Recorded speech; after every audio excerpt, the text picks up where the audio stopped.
네, 안녕하세요. 세상에서 가장 작은 책방 연트러파크에 온 테이블 북스토어 예따 책방입니다. 와, 네, 오늘 소개해드릴 책은요, 짜잔, 마녀 체력입니다.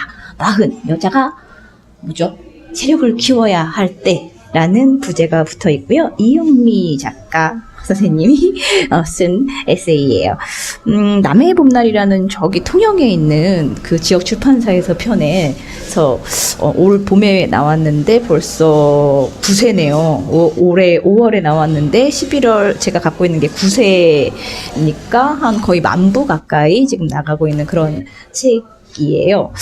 문득 올해 그 봄에 제가 이제 삶의 전환을 이제 생각을 하면서 한 38일 동안 이제 휴가를 사용할 수가 있었었는데 그때 이제 한번 운동을 한번 해볼까 막 이런 생각이 들었을 즈음에 이 책이 이제 출간된 소식을 얼핏 들었었고 앞에 한 5, 60페이지 정도 아마 읽었던 기억이 나요. 근데 그때 이제 꽂혀 있었던 책이 이제 거의 이제 그 유튜브 영상 초반에 올라가 있는 이제 하루키, 내가 달리기를 말할 때 내가 하고 싶은 이야기, 이 책에 제가 꽂혀서 나도 운동을 한번 시작해볼까 뭐 이런 생각을 하면서 이제 수영도 해보고 따릉이 또 이제 타고 하면서 이제 운동을 이제 올해 한 5월 말 정도에 저도 이제 시작을 했는데 그 즈음에 책이 막 나와서 앞에 부분만 살짝 거들떠봤던 그런 책이었어요. 그래서 마녀 체력이라는 일단 이 언어가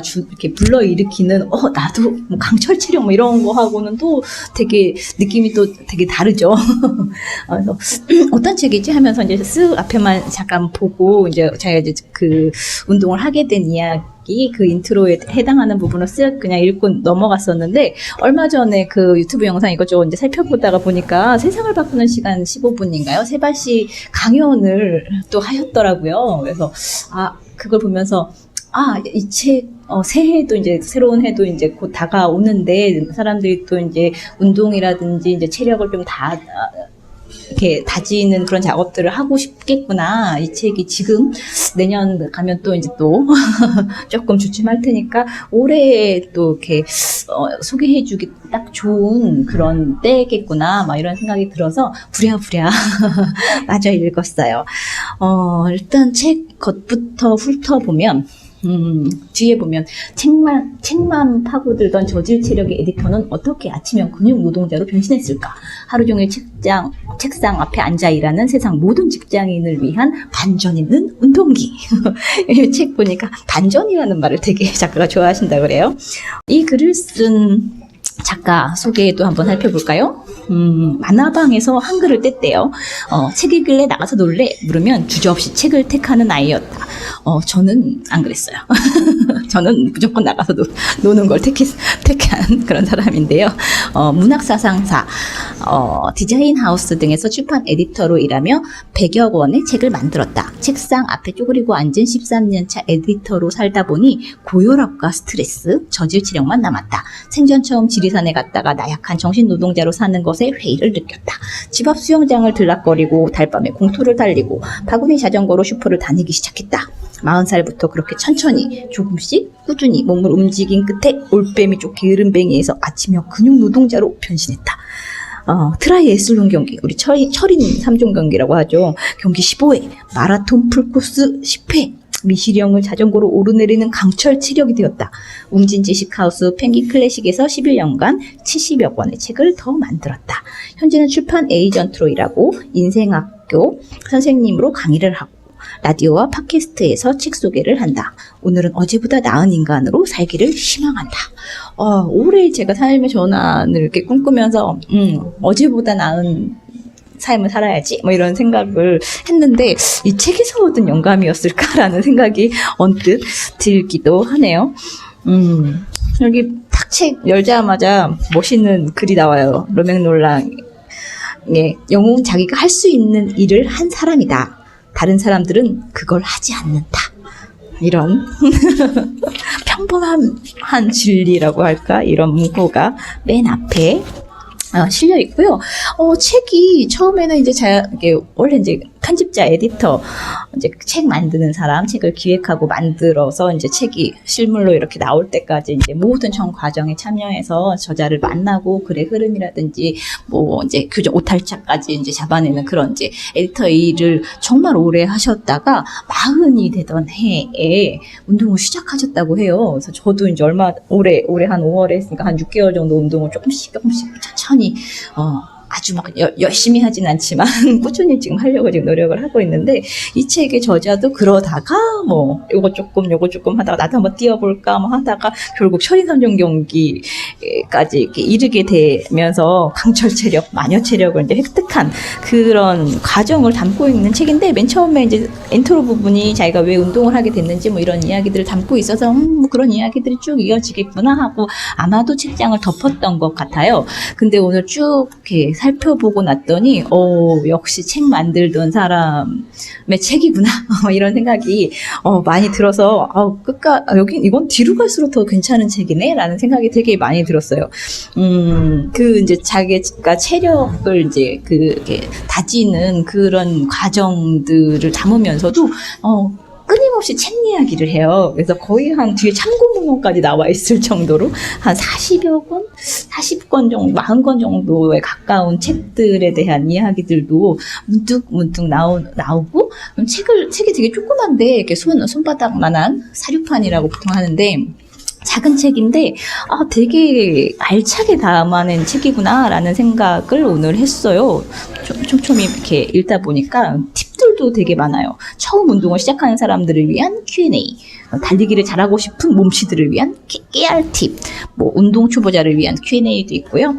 수영을 잘하고 싶은 몸치들을 위한 깨알 팁도 있고, 운동 좀 하는 사람들을 위한 Q&A, 뭐 한강 자전거길을 달리고 싶은 몸치들을 위한 깨알 팁, 뭐 이런 것도 있고, 철인을 꿈꾸는 사람을 위한 Q&A, 일상생활에서 틈틈이 하는 깨알 운동 팁까지 아주 그 에세이 중간중간에서 막아주고 열어주면서 이런 어떤 정보쌈지 같은 그런 역할의 컨텐츠들도 잘 담아내고 있어서 이거 되게 유용하기도 하고, 또 책과 책을 또 연결해주는 이야기들이 또 많아서 이 책 되게 많이 팔리는데 이유가 있었구나. 저는 맨 처음에 사람들이 이제 뭐 이렇게 다이어트라든지 운동이나 이런 것들을 많이 하기도 하고, 가장 이제 책 소비층으로 이제 많이 부상되고 있는 게 이제 30, 40대 여성을 타깃으로 하고 있는 책이어서 컨셉이나 이런 것도 굉장히 좋고, 그래서 팔리겠거니 했는데 책 자체가 읽어보면 너무 알차더라고요. 그래서 꾸준히 인기를 얻고 있다가 또 이제 세바시 강연 나오고 그 영상들이 이제 유튜브나 동영상으로 돌기 시작하면서 또 다시 상승세를 이제 타고 있더라고요. 그래서 이참에 그러면 올해 지나기 전에 내년에 이제 좀 더 새로운 이제 각오들을 많이 하잖아요. 작심삼일이 되든 어쨌든 간에 올해는 뭐 운동 하나 정도 할까, 올해는 뭐 악기 하나라도 좀 어떻게 좀 해볼까, 외국어 조금 더 실력 좀 높여볼까, 이런 생각들을 많이 하게 되는데, 그런 분들이 읽으면 참 좋겠다 이런 생각이 들었어요. 소개해주고 싶은 글귀들은 되게 많은데 굉장히 많이 인용되곤 하죠. 매트릭스의 대사도 또 나와요. 그러니까 갈 길을 아는 것과 직접 이렇게 걸어가는 건 다르다, 이런 이야기들도 나오고, 갈 길을 아는 것과 그 길을 걷는 것은 다르다라는 이제 장 제목이 있기도 하고요. 어떤 부분을 소개해드리면 좋을까요? 이 책을 보다가 좀 약간 뭉클하기도 하고 인상에 남았던 에피소드가 하나 있어요. 조금 긴데 이걸 다 읽을 수 있을까 모르겠지만 한번 도전을 해볼게요. 이렇게 무서운 건 머리털 나고 처음이야. 2007년 8월 태풍이라도 몰려오는지 밤새 어마어마한 비가 쏟아졌다. 빗소리에 맘이 뒤숭숭해서 잠이 오지 않았다. 계속 몸을 뒤척거리면서 기도를 했다. 운동을 시작하면서부터 독실한 기도꾼이 되었다. 기도 내용도 참 다채로웠다. 제발 비가 더 쏟아지게 해주세요. 태어나서 처음으로 트라이애슬론 대회 참가를 신청한 날이었다. 내 기도가 먹힌 것인지 과연 아침이 되어도 비는 그칠 기미가 보이지 않았다. 이왕 대회에 나가기로 했으면 열심히 뛸 생각을 해야지. 더 비가 오기를 애타게 바라는 신세라니.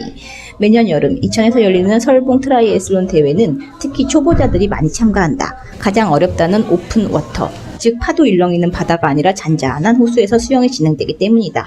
의욕이 앞서서 덜컥 신청을 했지만 세 종목 중 뭐 하나 잘할 자신이 없었다. 대회에 출전하려면 페달에 끼우는 자전거 전용 클립 신발을 신어야만 한다. 안 그래도 빼는 연습을 하다가 몇 번 넘어진 터라 걱정이 태산 같았다. 선수들이 출발 직전에 맞춰 전신 수트로 갈아입고 설봉 호수 근처로 모여들었다. 비는 점점 더 사납게 쏟아졌다. 점점점. 아, 역시 철인 3종은 무리야. 무슨 부귀영화를 누리겠다고. 수영과 달리기, 사이클만 탈 줄 알면 철인 3종을 할 수 있을 줄 알았다. 그런데 가장 중요한 자격은 따로 있었다. 이런 악천후를 견디는 담대함이 필요했던 것이다. 절망에 빠져 있을 새도 없이 출발 신호가 울렸다. 남자 선수들 먼저 나이 순서대로 착착 입수를 시작했다. 벌써 저만치 팔을 힘차게 저으며 나아가는 게 보였다. 옆에 서 있던 젊은 여자 선수들마저 하나둘 주저하면서도 물속으로 들어갔다.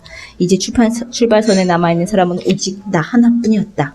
슬그머니 발을 담가봤지만 도저히 물에 들어갈 마음이 생기지 않았다. 줄줄 내리는 빗속에서 다들 마지막 선수가 어쩌는지 지켜보고 있었다. 새벽에 여기까지 차 타고 달려온 게 아까우니까 일단 들어가 보자. 젖먹던 용기까지 짜내서 허리가 잠길 때까지 슬슬 걸어나갔다. 온갖 오물이 둥둥 떠다니는 물을 코앞에서 보니 구역질이 났다.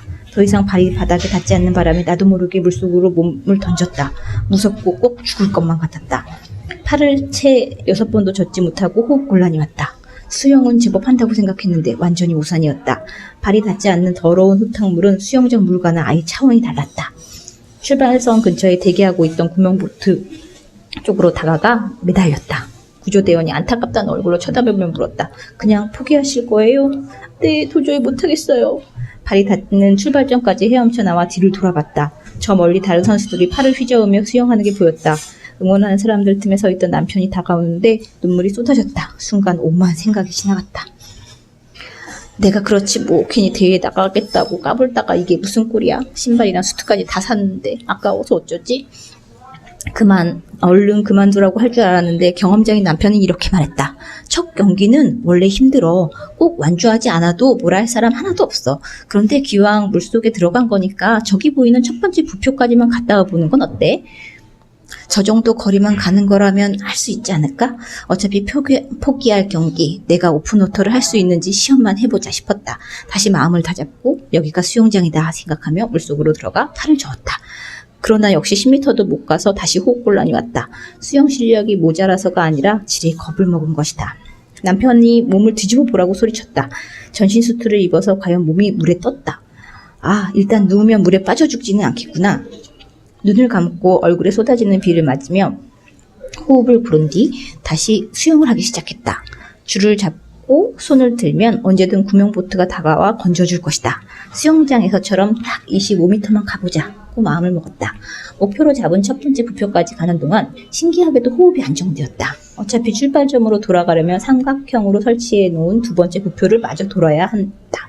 간신히 무채 도착하자마자 물을 우액하고 뱉으면서 거품문 거북이처럼 기어나왔다. 또 한 번 악마 같은 남편이 다가와 내 귀에 대고 속삭였다. 750m 한 바퀴 돌았으니 똑같이 한 번만 더 돌아보라고 유혹했다. 사람 마음이 얼마나 간사한지 다 집어치우자고 마음먹은 지 1분도 안 돼서 본전 생각이 났다. 이 대회에 나가겠다고 나름대로 낑낑거리며 연습한 시간들이 아까웠다. 어디선가 지켜보고 있을 아들 녀석 얼굴도 떠올랐다. 아이더러 두려움에 져서 포기하지 말라고 늘 당부하지 않았나? 그러려면 내가 먼저 이 공포를 극복해야 한다. 주춤주춤 다시 물속으로 들어갔다. 이상하게 아까보다 훨씬 덜 무서웠다. 머릿속에 이미 한 바퀴를 돌아본 자신감이 축적되었기 때문이다. 내 몸 또한 750m만큼 수영한 감각을 기억하고 있었다. 오히려 스피드가 빨라졌다. 기운이 쭉 빠진 채 호숫가에 나와보니 사람이 거의 없었다. 다들 달리기로 넘어간 지 오래였다. 엘세 선수들은 30분대에 끝낸 수영을 혼자 1시간에 걸쳐 허우적댔으니 이미 컷오프에 걸려서 계속 경기를 진행하는 건 아무런 의미가 없었다. 수트를 벗으니 몸에서 고약한 냄새가 났다. 이왕 버린 몸 비나 흠뻑 맞으면서 깨끗이 씻고 싶었다. 운동화로 갈아 신고 달리기 시작했다. 어쨌든 그 끔찍한 수영을 끝내고 무사히 살아서 육지를 뛰고 있다는 사실이 믿기지 않았다. 이제 장대처럼 쏟아지는 비를 맞으며 주로를 뛰고 있는 선수는 나 혼자뿐이었다. 어느새 남편이 운동복으로 갈아입고 내 뒤를 묵묵히 따르고 있었다. 그래서 창피한 것도 몰랐다. 네 바퀴를 다 돌고 피니시 라인으로 접어들었다. 이미 밥을 먹고 있던 스태프들과 응원단이 일어나서 마지막 선수에게 뜨거운 환호를 보내주었다. 제한 시간을 훌쩍 넘겼지만 불가능해 보이는 일을 끝까지 해낸 내게는 1등의 팡파르와도 같았다. 붕 뜬 기분으로 선수 대기석에 앉아 힘들게 밥숟갈을 떠넘겼다. 그제야 부끄러움이 몰려와 고개를 들 수가 없었다. 그런데 몇몇 아는 얼굴들이 다가오더니 대단하다고 엄지손가락을 세웠다. 실은 동네 마라톤 클럽에서 나를 포함해 4명의 초보자가 함께 추천한 거였다. 한 사람은 아예 물에 들어가지도 않고 기권, 2명은 한 바퀴도 돌지 못하고 보트에 올라탔다는 것이다. 그랬구나. 결코 나만 무서웠던 게 아니구나. 폭우 속에 치렀던 그 첫 경기는 평생 잊지 못할 것이다. 머리털 나고 그렇게 두려웠던 경험은 또 없었다. 육지 위에서 땅을 밟고 서 있을 때는 느껴보지 못한 공포였다. 수영장 안의 안전함을 위해서 버둥거리는 것과는 차원이 달랐다. 정말 죽을지도 모른다는 인간의 근원적인 두려움이랄까? 그것을 이겨낸 뒤 땅을 박차며 뛰어가던 순간의 환희는 간신히 지옥에서 살아나온 오르페우스의 심정이었다. 만약 그 경기를 시작도 안 하고 기권했거나 중간에 포기했더라면 어땠을까? 그 공포가 계속 남아서 다시 철인 3종에 도전하기 힘들었을 것이다. 아니, 그런 비슷한 상황에 빠질 때마다 나는 못한다고 뒤로 물러섰을 것이다. 사실 무섭다는 감정은 내가 먼저 만들어낸 가공의 공포일 가능성이 크다. 원시시대 조상들로부터 물려받은 아몬드 모양의 편도체는 내 몸을 지키기 위해 두려움에 가장 민감하게 반응하기 때문이다. 가까이 꽂아두고 반복해 읽곤 하는 책, 두려움, 행복을 방해하는 뇌의 나쁜 습관에서는 이런 질문을 던진다. 만약 당신더러 폭포를 향해 사납게 날뛰는 강물을 건너라고 한다면 그 질문이 끝나기도 전에 대답할 것이다. 그런 짓을 하다니 내가 미쳤어? 그렇게 해서 자신의 생명을 구할 수 있다면 그렇게 해서 자식의 생명을 구할 수 있다면 강물을 건너겠는가? 이번엔 얼른 대답하지 못하고 생각을 해봐야 할 것이다. 만약 선택의 여지가 없다면 어떨까? 많은 부모들이 아무리 두려워도 두말 않고 뛰어들 것이다. 용기란 두려움을 없애는 것이 아니라 어떤 것이 두려움보다 더 중요하다는 판단이다. 더 중요한 우선순위가 생기면 두려움을 극복할 수 있다. 그때는 뭣도 모르면서 철인 3종을 해내고 싶다는 열망이 물에 대한 공포심을 누른 것이다. 첫 경기를 포기하지 않고 완주한 이 경험은 나를 다른 사람으로 만들었다. 큰 도전을 앞에 두고 움츠러들 때마다 종종 써먹는 특효약이 되었다. 죽은 지가 둥둥 떠다니는 더러운 물에서 1.5km나 수영을 하고 나온 내가 뭔들 못하겠는가. 이 챕터가 되게 마음에 들었어요. 뒤에 나온 두려움, 행복을 방해하는 나쁜 뇌의 습관, 뇌의 나쁜 습관의 그 일화도 되게 마음에 들었었고, 특히 처음 뭔가를 이렇게 도전할 때 이렇게 주춤하고 두려워하고 있는 자신의 아내를 응원하면서 조금 더 해보게 이렇게 제안하는 남편의 이런 역할도 참 너무 매력적이다라는 생각이 들었어요. 저자는 여기서 이렇게 악마의 속삭임 뭐 이렇게 표현을 하긴 했지만 이런 파트너가 있다는 건 정말 천운이겠구나 이런 생각이 들기도 했고요. 이런 에피소드도 있어요. 그 중간중간 책 이야기나 뭐 이런 이야기들도 되게 많이 가득한데, 그 미국의 마라톤 잡지 러너스 월드에서는 달리는 사람의 유형을 크게 4가지로 분류한 적이 있대요. 겉으로는 비슷해 보이지만 달리는 이유가 다 제각각이라는 건데요. 첫 번째, 멋진 몸매를 유지하거나 성인병을 예방하기 위해 달리는 운동파. 두 번째, 다른 사람을 앞서고 싶거나 목표로 세운 기록을 단축하고 싶어서 달리는 경쟁파. 세 번째는 나무가 많은 공원이나 호젓한 길을 따라 달리는 느낌 자체를 즐기는 취미파. 네 번째는 비슷한 취향을 가진 사람들과 어울려 함께 달리는 것이 재미있는 사교파. 이렇게 있다고 그래요. 전 아직까지는 달리고 싶다라는 그런 욕망을 갖지는 못했는데, 이럴 수도 있겠구나. 나는 어떤 파에 속할까? 뭐 이런 생각도 잠깐 하기도 했고요. 이런 팁들도 있어요. 일종의 이제 직장맘이라고 할까요? 직장맘들한테 수영이 되게 좋다. 뭐 이런 이야기들을 언뜻 하는데, 거의 초반에 있어요. 왜 저는 수영 못할까요? 뭐 이런 꼭지인데 운동을 시작하고 싶은데 어떤 걸 하면 좋을까요? 이런 이제 질문들을 이렇게 종종 이렇게 듣게 된대요. 자, 이제 이분의 이제 경험담, 을 듣고 나면 슬그머니 다가와서 이렇게 묻는 여성들이 있다고 해요. 그럴 때마다 주저하지 않고 우선 수영을 권한다고 해요. 나 역시 어디서부터 어떻게 체력을 키워야 할지 막막했지만 여러 가지 이유로 수영부터 시작했기 때문이다. 이렇게 하는데 첫째, 다행히 집 근처에 수영장이 있었다. 둘째, 아이가 잠을 자는 새벽밖에 운동할 시간을 내지 못했는데 수영은 대개 새벽 6시부터 강습을 시작하잖아요. 그리고 셋째, 어차피 출근하려면 머리를 감고 씻어야 하니 아침 시간을 절약할 수 있다. 그리고 넷째, 수영이 뭔지 몰랐던 20대부터 막연한 호감을 가지고 있었다. 뭐 이렇게 이야기를 해서 저도 이제 한 수영을 이제 배운 지 한 6개월 정도 배우고 있는데요. 이게 정말 맞는 것 같아요. 저도 이제 초이 이제 아이가 있는데 아침에 이제 막 가서 이제 하고 온 날은 정말 이렇게 에너지가 뭔가 쫙 이렇게 뭔가 해야 할 일 다. 마지막 2분이 날아갔습니다. 네, 여기서 이만. 잘 들으셨으면 구독과 좋아요 부탁드려요. 이런 방송 처음이죠? 하하하.